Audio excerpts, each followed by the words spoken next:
Hi everyone, Dom here, and in this video I'm going to show you what's new in the latest Cubase 14 update, Cubase 14.0.20. This update brings some amazing improvements and new features and is completely free for all Cubase 14 users. Let's check it out. One of the most requested features for the pattern editor is finally here. Now we have undo and redo support via the project edit history. So let's say I have this pattern right here, and I want to start experimenting with my velocities. Or maybe I want to use the randomize function.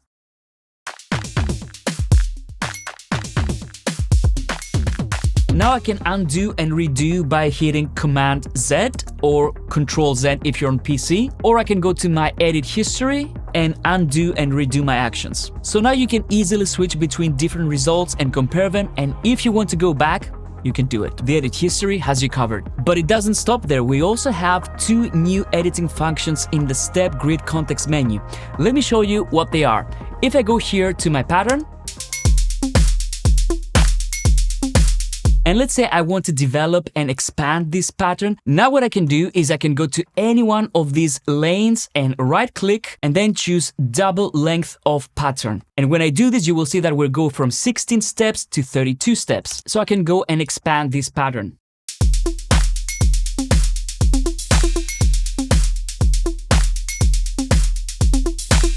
The other new feature that we have in this update is a double resolution. This can happen on a step lane or the entire pattern. Let me show you an example. Let's say I want to increase the resolution of my hi-hat, for example, because I want to have smaller durations. So what I can do is I can go here, right click, and then say double resolution of step lane, and check what happens. Now the resolution is doubled.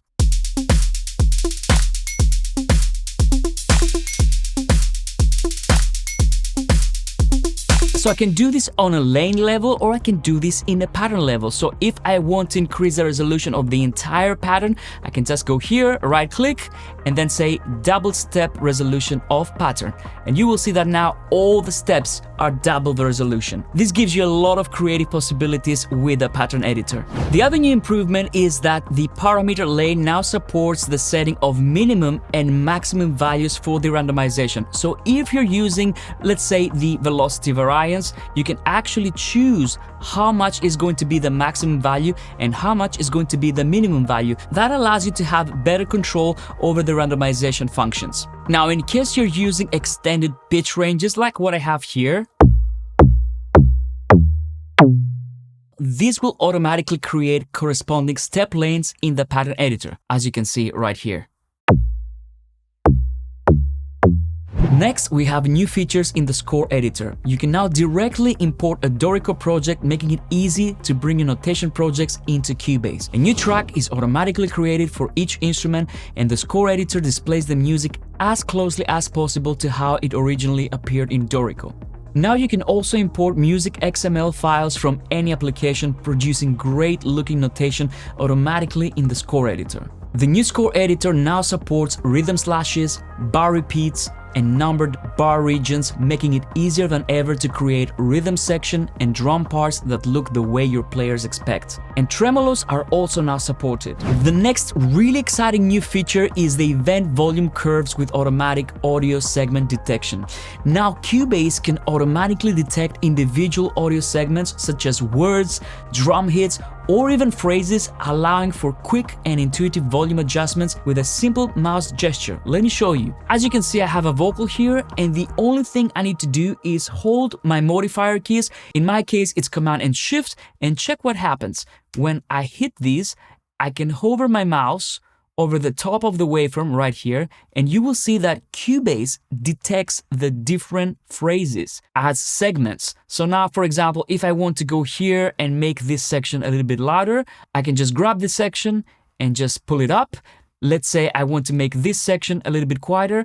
I can go here and it's detected immediately. This means I don't have to go and select the different regions. Cubase does the work for me. So if I want to bring this up straight away, I can do this incredibly fast. And this works also with percussion and drums. For example, if I go here to my bongos, you can see I can just select this portion, then I can move on to the next one, and I can start leveling my drums really easily. This is pretty amazing. The next new feature is the marker export and additional improvements in the audio export window. So now Cubase supports exporting marker tracks into WAV files, allowing marker positions and descriptions to be embedded in the file's metadata. This enables seamless integration with applications such as Wavelab and other external editors. So let me show you how this works. All you need to do is go to your export, audio mixdown, and then you just select the channels to export. In my case, I'm gonna go for stereo out. The next thing you wanna do is you want to have insert marker chunk selected.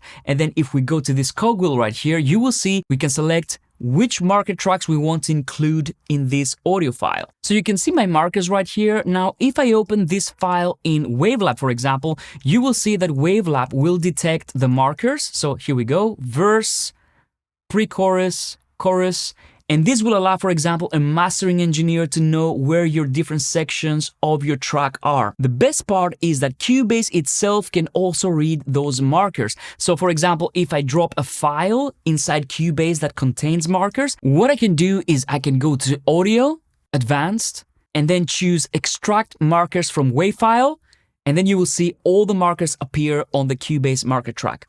Pretty neat. Next, we have new key commands for adding tempo and time signature events. And these live right here, project, and then we go to signature track. And here we go, we have insert time signature event. I've also added a shortcut to this. So wherever I place my cursor, I can just hit my shortcut and say, I want my time signature to be 5/4.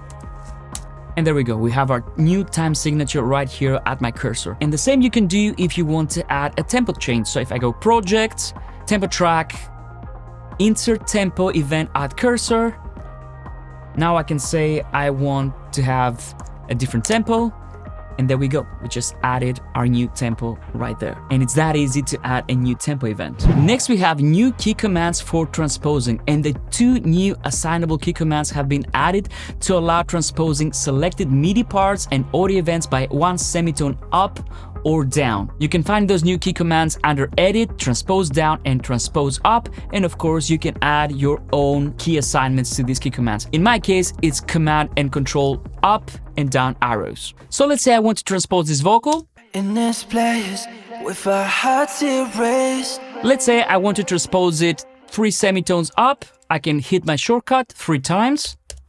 And now, in this place, with our hearts erased.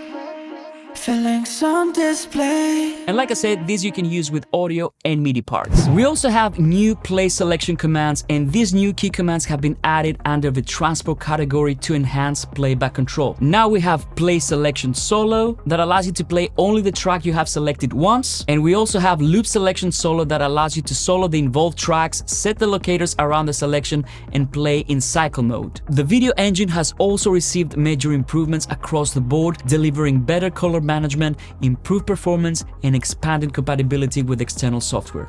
We also have improvements to the mix console.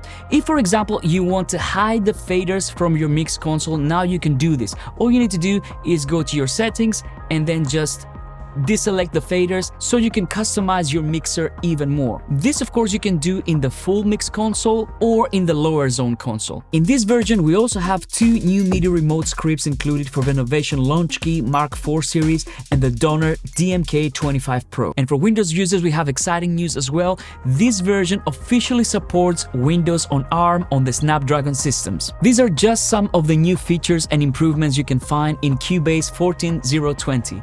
You can download this new version from the Steinberg download assistant for free and enjoy. Thanks a lot for watching. Bye-bye.